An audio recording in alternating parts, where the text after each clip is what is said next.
Okay, it's June 19th, 2014. We are out at Propwash to see the big cover-up of the Travel Air 5000.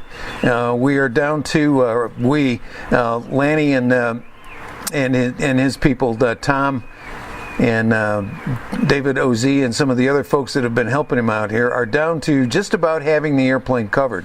I'm sitting in the cockpit, and this is quite a chore actually getting in here. Getting out will be easier, I'm sure, but sitting in the cockpit, it's really a very efficient arrangement. Stick, rudder pedals, the instrument panel is good right here in front of you. The visibility out of the airplane is actually much better than I thought it was going to be up over the top. You're still restricted to the front, which would be normal in an airplane like this, but the visibility out through the doors and windows would probably be pretty good, and it's comfortable in here.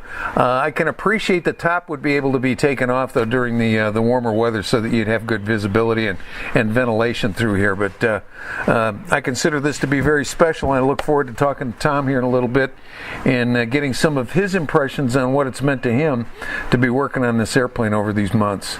So we're going to talk with Tom Swindle a little bit about his experience working on the airplane here. Airplane's been here now, what, about 6 months? No, 7 months? It up. It was last summer, actually, wasn't it? October, No, last fall. Yeah, okay. October, so we've got October, November, December, January, February, March, April, May, June. 7 months, 8 months into this. So you've primarily started out initially working on the engine, is that correct? Okay. Yes. And so how'd you find working on that? Interesting. Okay. It had been disassembled, and well, you've got some footage of it. Right. I think. It was all the pieces and parts had been occupied by dirt daubers. Okay. And rust and everything you can imagine. Dirt, pieces, dirt, everything. And so cleaning it up and just going through, it was interesting to find a lot of the items we found, like brass safety wire. Okay. Which, well, back in those days they didn't have the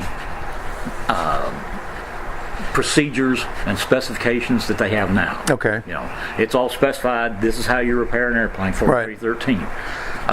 But yeah, it was interesting what they did, how they did it, because this was all brand new at the time. They hadn't been flying that long. But the engine wasn't brand new, right? No, this is the same engine that Lindbergh flew across the Atlantic? Okay. On his Paris run. Well, how would this airplane size and weight-wise compared to the Spirit of St. Louis? Would have been similar, wouldn't it? The Spirit's a lot smaller. It's a lot smaller, okay. A lot smaller. But the general configuration of the airplane is pretty much the same, because most of those guys that are now separate companies all worked for Travel Air, and then they split off. Okay, right. So they all looked a lot like this, but on different sizes. But these engines have been in service for a while. Yes, they have. And there's still guys out there flying them. Yeah, so they were reliable at the time. Oh, yeah. And so we talked earlier about this, but you found some surprises in the engine. You think the engine had been seized at one point? Well, it had a failure of some sort. Okay. There was some part of the nose casting where the push rods go up through and attached to the cylinders. Okay. A big chunk had been knocked out of one of them, so it had a stoppage or something. And I think it had gone over on its nose at one time. Yeah, we'd heard that someplace. And so that was probably what did it. Okay. It was when it went up on its nose and it had. Well, do you think they ran it after that? No. Okay. No. So that's probably what led to them giving this airplane to Amon. Right. Okay. Because it was a junk engine to begin with. They just made it look good, put it on the airplane, and here's your airplane, thank you very much. Okay. Now, with the original props are with the airplane, correct? Yes. Right? Yes. Because we've seen those, the numbers are matched up and everything. So, and you had virtually all of the engine components and pieces, too, correct? Yes. Okay. Yes. And restored as much as I could. A lot of it, like I say, had been exposed to the weather, Texas weather, for years and years and years. Yeah. You know, however long it's sat out of Shady Oak. So we know that you've also worked on the rest of the airplane. Yes. You know, with fabric and stuff. Now, how many airplanes have you done with fabric? Oh. So this wasn't the first time for you at all? No. Okay, you've done a lot of these kinds of things. Yeah. Just, my own. Okay. And just something I love to do. I like old airplanes. I grew up looking up like all of us did. Well, so where did you learn how to do fabric work? From Lanny. Oh, from Lanny. Okay. All right. So you didn't pick that up in school or anything? No. You've just been working on the airplanes and doing it that way? Yep. So always wanted to learn. This was a good place to learn. So you and Lanny have done the majority of the work on the airplane?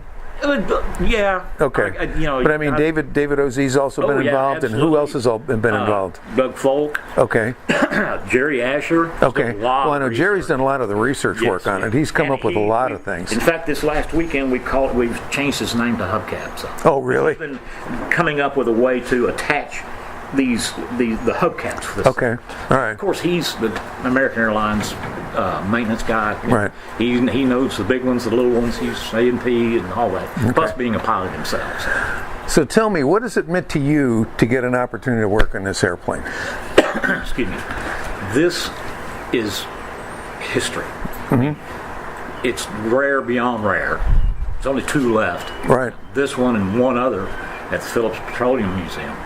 And, just the history of it and what it means to Fort Worth is just real important. But what's it meant to Tom? Well, just that. I mean, it's so important that it's the history of our community. Okay. It's preservation of our community's history and what Amon Carter meant to this community. And the more we've kind of looked into this and found out stuff about Amon, heck of a guy. He was one heck of a guy. Yeah, he was, and his fingerprints are on everything having to do with aviation. Yep. Everything. And it's just surprising to me how little people know about the influence he's had on the area. Yep. If it wasn't, this was kind of in the very beginning stages, and this was a big jump into passenger travel. Absolutely. And the fact that he was on the board of what would have become American Airways, but was helping a competitor. Exactly. Because he saw the value in that, and all the airlines that did fly out of Meacham, and the things he did there, and then with Air Force Plant 4 and the seaplane port, and bringing Bell here, it's just, it goes on and on and on. Exactly. To the point now where we've looked at over 70,000 airplanes have been built here in North Texas, and the impact of just those airplanes has been over $1 trillion.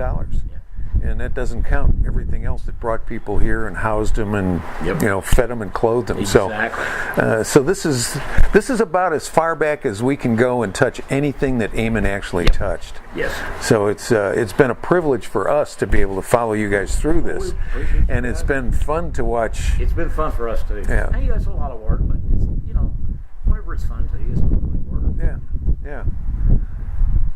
So I guess that's it for now. Let's see. What we've got left here is to finish covering the top of the fuselage, and then you were mentioning earlier that it's going to have to go through a space 8 feet by 8 feet. Yes, sir. So the landing gear struts and the landing gear are going to have to come off. Right. We're going to have to build a cradle to where we can roll it. Okay. Down low enough. Like a big furniture cradle. Right. Okay. So that's the next. And then once it's in the building, then you're going to have to reassemble it. Right. We got to pick it up. Yeah. We can get these back on it. So what are you figuring picking it up with? Forklift? Because I'm sure you'll have access to that. Or will you use some of the apparatus that's going to suspend it to pick it up? Of course, Lanny's been working with Dusty. Okay. And they've been planning all that. But yeah, I don't think that we can. Well, to get it up and hanging, we can't use the forklift because the wings are going to be on it. Oh, that's right. They will at that point. Yeah, sure, absolutely. And to put the gear back on it, maybe that. Okay. But, and pick it up and hang it. We looking at a date yet? Not that I'm aware of. But you're gonna mate the whole airplane up out here first. Yes. And then disassemble it. Right. So do we know when we're going to have the winging ceremony? That we don't know yet. I mean, okay. There's so many variables. Weather. Sure. Absolutely. Humidity, temperatures, especially coating this fabric. Yeah. The conditions have to be right. Or it's not going to last. And Lanny's also mentioned that he's getting in touch with some people with some vintage airplanes to bring them out. Yeah, vintage travel.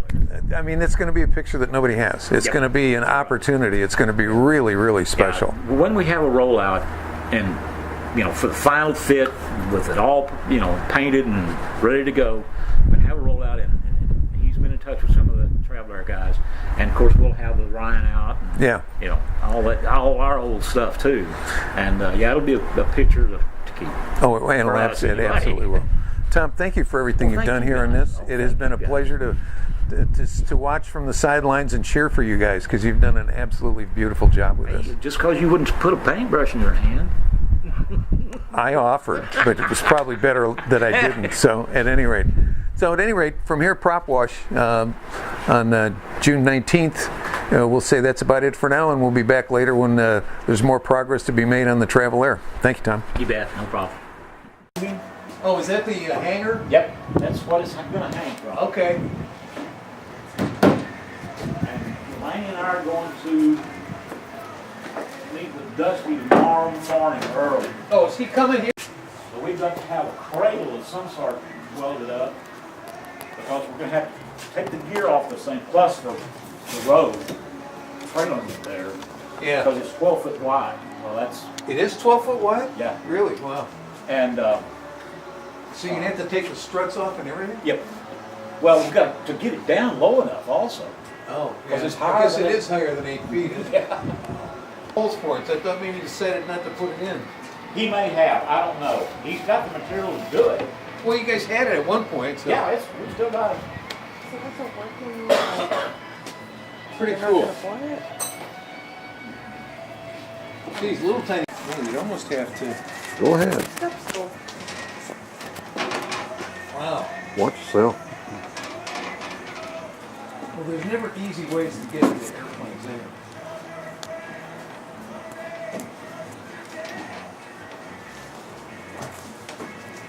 And then we're going to have to get you out of there. Getting out is sometimes easier than getting in. Holy crap. You know what? Once you were in this, you would not want to get out. It's okay. Like most cockpits, it's okay when you're in it, because everything is right here. But, wow.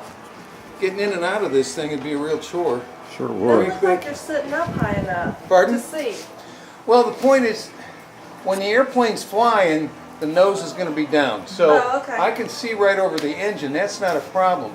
But getting around on the ground, Yeah. you've got limited visibility out here. Yeah.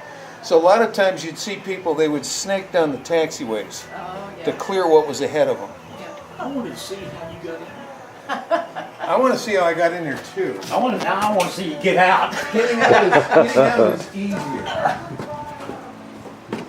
You know, once you're in here, it's pretty decent. Yeah, it's not bad. Yeah, that's not bad. And I even But you had to have this area to get in. Yeah. Oh yeah.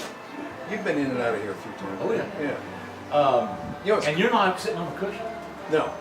But this But is it's still about but this is comfortable in Yeah, here. it's not bad. You know, you've got It's just getting in. It's the problem. everything right. Well, it's like anything. I tell people at the museum, there's no graceful way to get into That's airplanes. true. You see this old stuff where people just jump into the cockpit. Yeah, there's only a limited few airplanes you can do that with. 2-3 inches. You'd actually have some forward visibility even like this. So I would imagine that once you're flying, good visibility.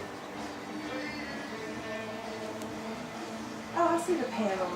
Okay, so you say you may have moved the rudder pedals a little bit. Right. We can tell But they're placement of it had originally some wheel or heel wells here. And we okay. got them, but it's been changed up. We couldn't put those in. Well, that would have made sense too, because that would have given you stable for when you're taxiing on the ground and that kind of thing and landing. It would also have allowed you to just kind of rest your feet. Yep. I'd forgotten about the windows here. Those would have been. You said the visibility is surprisingly good. It is. Yeah, right. surprisingly good. Out the side, I don't know how much time you've got, but I've got none. Well, okay. I've got back seat of an 01 time, but that's about it. But you can see the wheels here. You'd be able to stick your head out and talk to somebody if you needed to. Yep. So and out the top. So I'm really surprised. Yep. Obviously, it was built by pilots. Oh, absolutely. Yeah. Well, there was Cessna, Right. Beach, Walter Beach. Right. All of those guys I mean, and Stearman, and Stearman. Was there. So all those guys built this. So the passenger compartment is really very restricted, right? Because nobody had ever done that other than ride on bags and in a back seat. That or two whole open cockpit biplanes. So I guess I shouldn't be surprised to see a cockpit that's a reasonable business office to work out of, and a passenger compartment that's cramped, stuffed 4 people, because it was all about just carrying bodies and not passenger comfort. Exactly. So. Exactly. Well, this is really special. So. All right. Yeah, that'd be interesting because if the stick came out. No, it doesn't come out. If it did, though, that would have made it easier to get your legs around. Yes, you're right, but who knows? It doesn't look that. Except that there's a joint right there. Right. But there's no pin, and there would have been a pin. Yeah. Of some sort, so you have to. All right, so you still got to get your leg behind the stick, and then it's coming out. And there's got to be handholds and things here. This is going to be interesting. Nice. Well, I'm not going to hurt myself. I don't want to. I don't want to hurt the airplane. Is what I don't want to do. Okay. See, after you've done this a time or two, I'm sure you could do it easily. Is my foot down there? Oh, there we go. Okay. Wow. Yeah, you would have to have had a step there or something on the strut, because you're blind coming out of the cockpit. And the door would have been here in the way anyway. Every post in one of those. Yeah. I think they had it was a little bit bigger bump count. It's not a column. Could have been. That's a BP count. Yeah, was BP it? 13 count. Well, this was the one he made, wasn't it? Yeah. Is that the one they crashed in? Did they crash the one he made? No. Was it the one he made? I guess it was, wasn't it? It was his. Never seen it. It was. Yeah, last one. Yeah. When we get